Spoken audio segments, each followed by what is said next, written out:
Boa tarde, senhor presidente, o Anderson Nogueira. Boa tarde, demais deputados, deputado Eleomar Coelho aqui presente. Hoje, o que me traz dessa tribuna é a minha crescente preocupação com a crise da educação e dos serviços públicos no estado do Rio de Janeiro. Mas antes de entrar no debate, propriamente que me motivou a usar essa tribuna, eu vou fazer um preâmbulo para dialogar com a fala do deputado Valdec Carneiro, que na fala dele citou a questão da rede municipal de educação em Niterói.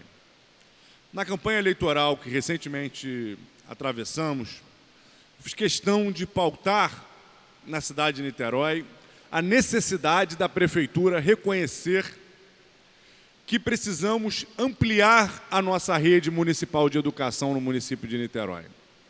A nossa rede é a menor do estado do Rio de Janeiro, atendendo na educação infantil somente a 30% das matrículas, estando as outras na mão da rede privada. E no ensino fundamental, atendendo a menos de 40%. E o prefeito, na minha avaliação, apresentou uma propaganda enganosa, dizendo em várias ocasiões que havia construído 20 unidades escolares, o que absolutamente não é verdade.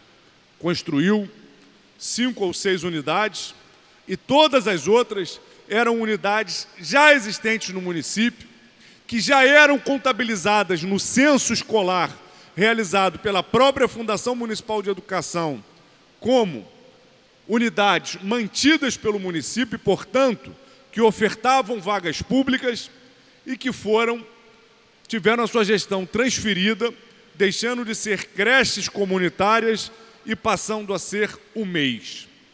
Pelo critério que a prefeitura passou a utilizar para dizer que criou 20 novas escolas, se a gente excluísse as creches comunitárias que ainda ofertam vagas no município de Niterói, não chegaria a sequer 20% o número de vagas ofertadas na educação infantil. Então a prefeitura precisa assumir um critério e dar transparência aos seus números. Por quê? Porque quando joga essa nuvem de fumaça, o que parece é que ela está, na verdade, querendo esconder que o problema do acesso à educação permanece na cidade de Niterói, que é a cidade com a menor rede de educação do estado do Rio de Janeiro. Assumir o tamanho do problema é o primeiro passo para conseguir superá-lo. E isso o prefeito Rodrigo Neves não tem feito, tem manipulado. Recentemente, vimos no jornal a foto de um encontro entre o prefeito Rodrigo Neves e o secretário de Educação, Wagner Victor, onde a prefeitura de Niterói assumia o compromisso de incorporar os edifícios dos CIEPs abandonados em Niterói para abrir novas escolas. É um passo fundamental que a gente bateu muito na nossa campanha. O CIEP Cantagalo, o CIEP Anísio Teixeira e a Escola Fagundes Varela, no Engenho do Mato. A Prefeitura de Niterói teve a oportunidade de fazer isso nesses 4 anos e optou por não fazer. Foi necessário mais um processo eleitoral, a gente pautar o debate do absurdo da prefeitura ficar alugando ou comprando pequenas casas, pequenas unidades escolares falidas para construir novas unidades, quando a gente tem em regiões com grande demanda, grandes espaços públicos abandonados e se deteriorando. Por exemplo, na zona norte de Niterói, a gente tem pouquíssimas escolas oferecendo o segundo segmento do ensino fundamental e temos lá o CIEP Anísio Teixeira abandonado. Na região de Pendotiba, nós temos o CIEP Cantagalo abandonado, com uma grande necessidade de ampliação de vagas em todos os segmentos, da educação infantil ao ensino fundamental. E mais, lá na região oceânica, onde o Fagundes Varela está abandonado, quase foi entregue para virar um posto do Detran, nós só temos uma escola municipal oferecendo o segundo segmento do ensino fundamental.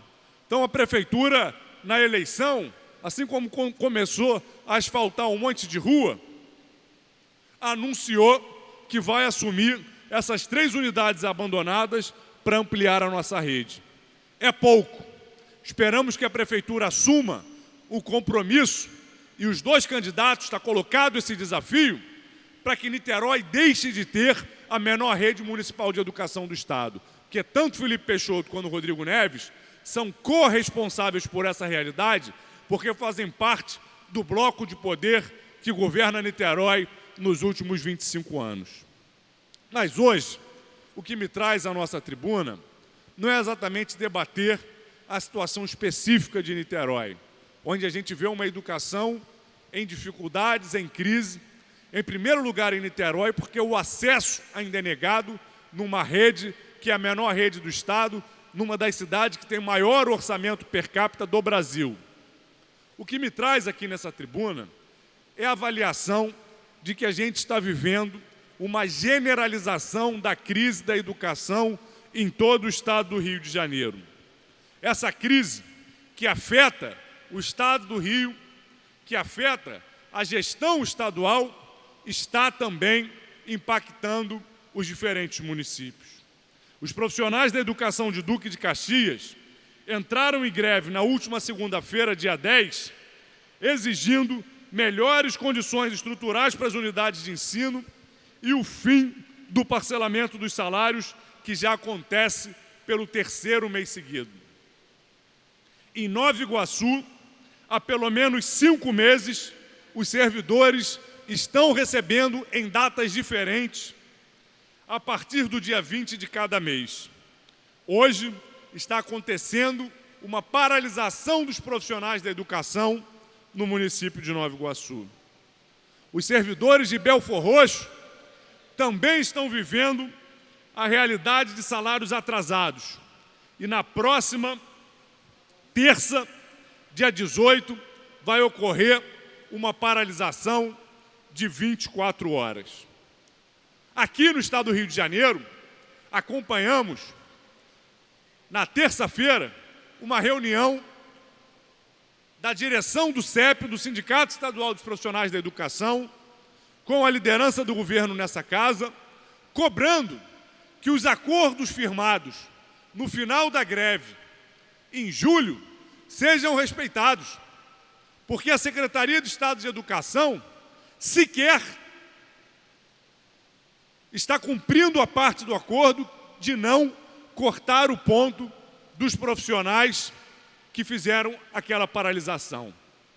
Lembrando que aquela paralisação teve dentre as suas motivações o atraso de salários, a falta de verbas e a falta de limpeza para que as escolas pudessem funcionar com o mínimo de dignidade para os profissionais e para os estudantes. E não é só isso. Acompanhei, na semana passada, representações da Universidade do Estado do Rio de Janeiro, da Universidade Estadual do Norte Fluminense, da UESO, aqui nessa casa, pedindo apoio, porque as 3 universidades do Estado do Rio de Janeiro, hoje, não têm mínimas condições de funcionar, porque o governo não repassa a verba para pagar as empresas terceirizadas. Não tem limpeza suficiente. A UERJ só tem 2 elevadores funcionando, porque não tem empresa para fazer a operação dos elevadores, estão os próprios servidores da casa cumprindo esse papel. A UENF, com a ameaça de um colapso no conjunto dos serviços terceirizados, porque o governo do Estado não faz o repasse. E mais, na FAETEC aqui do Estado do Rio de Janeiro, o governo do Estado também segue descumprindo com as suas obrigações mínimas de manter limpeza, segurança e merenda na rede. O que tem obrigado que aquelas unidades que têm horário integral abandonem o horário integral, porque as crianças, os adolescentes, não têm como se alimentar na escola. O governo do Estado do Rio de Janeiro, Pezão, Dornelles, PMDB, PP, que fez essa farra fiscal com dinheiro público, que levou à queda no orçamento de maneira brutal, que até agora não soube responder a essa crise. Até agora, o que fez foi reforma administrativa de mentirinha, de perfumaria, cortar na carne a quantidade de cargos comissionados, o cabide de empregos que tem nesse governo, até hoje não cortou. O que fez foi esperar o período de desincompatibilização para os secretários que iam disputar as eleições para reduzir 5 secretarias. E agora diz que vai reduzir mais secretarias, como se isso fosse fazer economia. Se há 1 ano e meio atrás tivesse cortado 5 mil cargos comissionados, hoje já teríamos economizado bilhões de reais que fariam diferença na crise.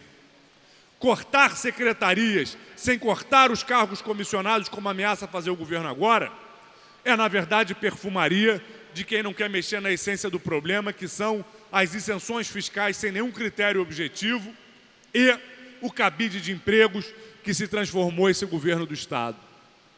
E coloca mais uma vez na roda, por favor, deputado, a ameaça de extinguir a Secretaria de Direitos Humanos e Assistência Social. Mesmo modelo que foi seguido no governo federal. O que está em jogo não é a redução de despesa.